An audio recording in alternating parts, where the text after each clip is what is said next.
Bonjour mes amis. Aujourd'hui, dans le court laps de temps que nous passons ensemble, je voudrais partager avec vous quelques réflexions sur un sujet que nous allons examiner tout au long de l'éternité, le Christ et sa justice. C'est un sujet si important à comprendre alors que nous arrivons rapidement à la fin de l'histoire du monde. Jésus revient bientôt, je le crois avec tout mon cœur. En préparation de son retour imminent, l'Écriture nous invite à nous humilier, à prier, à chercher la face de Dieu et à tourner le dos à nos mauvaises voies. Cependant, certains critiques ont accusé les adventistes du 7e jour d'enseigner et de promouvoir le légalisme, c'est-à-dire la justice par les œuvres.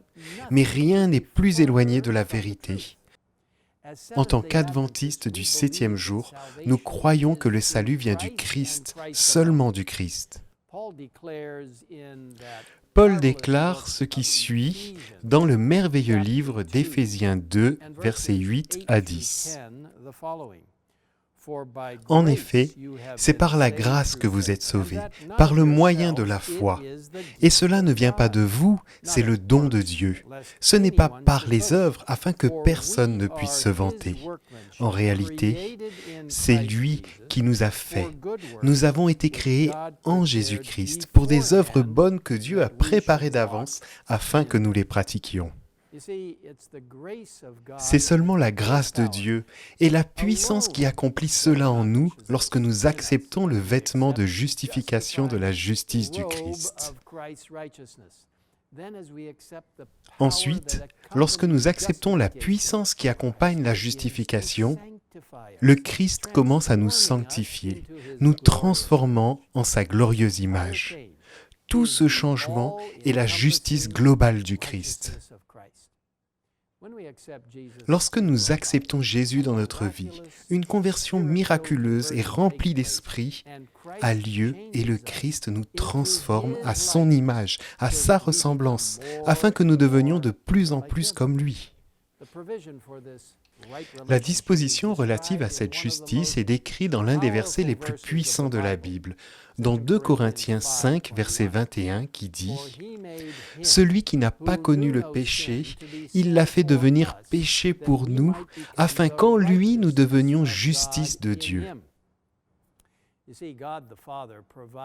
Dieu le Père a offert son Fils parfait en sacrifice pour nos péchés, afin que nous puissions revendiquer la parfaite justice du Christ.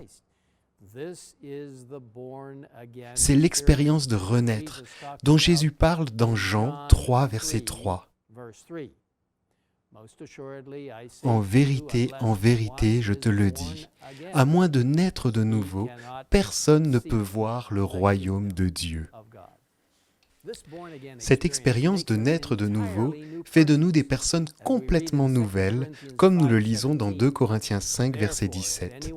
Si quelqu'un est en Christ, il est une nouvelle créature. Les choses anciennes sont passées, voici toutes choses sont devenues nouvelles. Sous la conduite du Saint-Esprit, lorsque nous confessons nos péchés et tombons au pied de la croix, nous sommes purifiés de nos péchés et recréés à l'image de Dieu. C'est la justice globale de Dieu. Nous sommes sauvés par la grâce et vivons par la foi, tout cela en Jésus-Christ. Et lorsque nous acceptons le Christ et sa justice, nous le suivons également en croyant et en acceptant ces belles vérités révélées dans la doctrine de la Bible, toutes centrées en lui. En Tite, chapitre 3, versets 5 et 6, Paul indique que ce n'est pas à cause des actes de justice que nous aurions pu accomplir, mais conformément à sa compassion, à travers le bain de la nouvelle naissance et le renouvellement du Saint-Esprit. Il déclare également qu'ayant été déclarés justes par sa grâce, nous sommes devenus ses héritiers conformément à l'espérance de la vie éternelle. Cette parole est certaine. Et je veux que tu te montres affirmatif là-dessus, afin que ceux qui ont cru en Dieu s'appliquent à pratiquer de belles œuvres.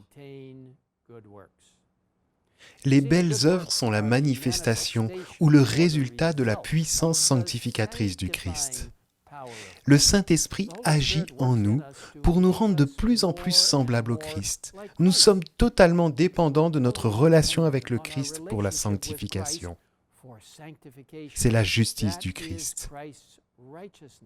La justice du Christ est le merveilleux aspect de se connecter avec lui. L'esprit de prophétie nous donne un aperçu approfondi de la vérité biblique de la justice du Christ, en particulier dans le merveilleux livre « Le meilleur chemin ». Nous ne possédons pas de justice personnelle qui nous permette de répondre aux exigences de la loi. Mais Jésus-Christ est mort pour nous. Et maintenant, il nous propose de prendre sur lui nos péchés et de nous donner sa justice. Jésus change votre cœur.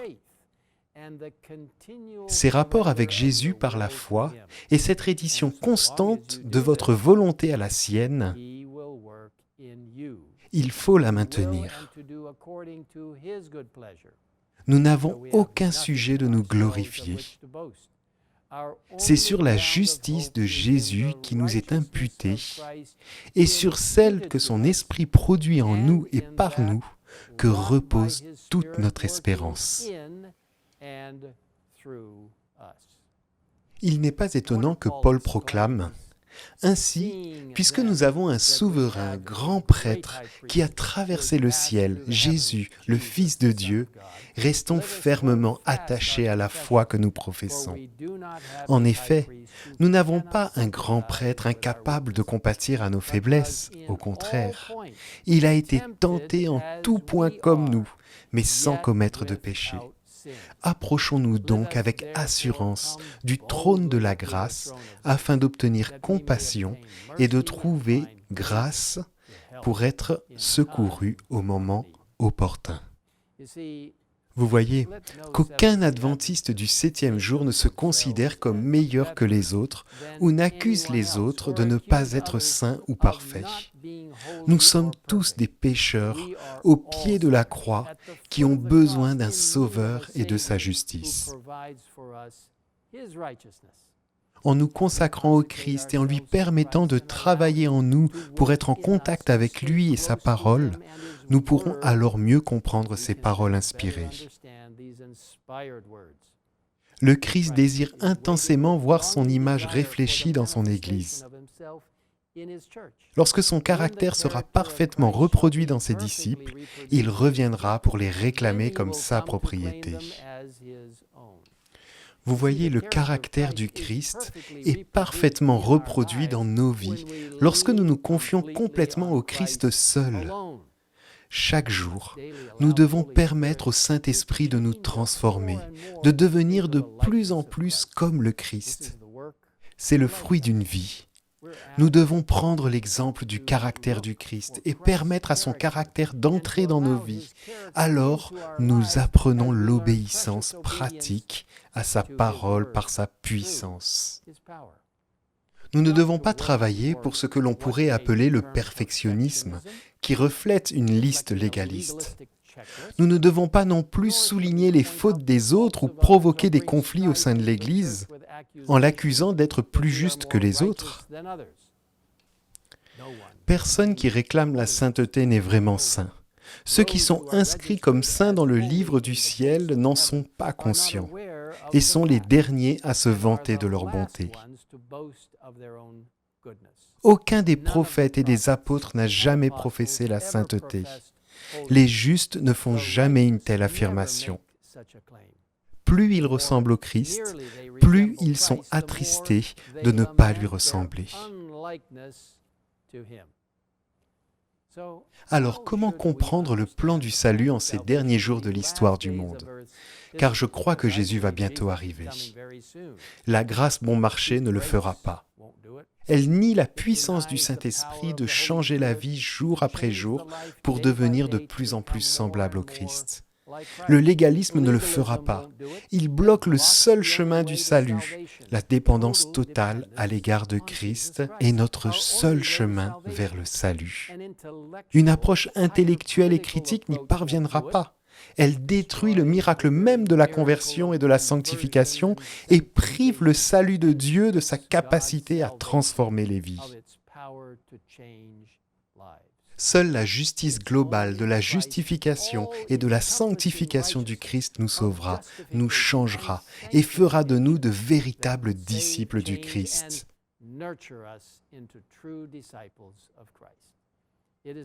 C'est quelque chose que Jésus fait à la fois pour nous et en nous. Par sa grâce, nous pouvons avoir sa puissance et son caractère divin en devenant de plus en plus semblables à lui. Dans l'esprit de la prophétie, on nous dit que la justice par la foi est le cœur même du message des 3 anges d'Apocalypse 14, versets 6 à 12. Quel privilège d'exhorter les gens à revenir au véritable culte de Dieu en reconnaissant sa justice et son salut qui englobe tout. Le point culminant de la grâce et de la justice salvatrice du Christ sera de l'accueillir à son retour. La preuve pour le monde de son salut qui justifie et de sa capacité à changer nos vies par sa puissance salvatrice. Quel grand jour ce sera! Permettez-moi de prier avec vous. Père Céleste, merci pour ta justice globale qui nous est donnée par la vie, le sacrifice et le ministère de Jésus-Christ. Seigneur, merci pour ton pouvoir de justification qui nous fournit un vêtement de justice du Christ qui couvre nos vies et nous rend parfaits aux yeux du Père. Tout cela grâce à Jésus, à la grâce et à ce qu'il a fait pour nous. Merci pour la puissance sanctifiante, l'œuvre du Saint-Esprit qui agit en nous, nous transformant pour devenir chaque jour plus semblables à Jésus, alors que nous nous abandonnons à la puissance du Christ. Seigneur, nous attendons avec impatience le moment où Jésus reviendra et nous serons emmenés au ciel uniquement par la justice du Christ. Merci de nous écouter, que nous puissions vivre chaque jour en présence de notre Seigneur et Sauveur, en apportant sa justice dans nos vies. Nous le demandons au nom du Christ. Amen. Amen.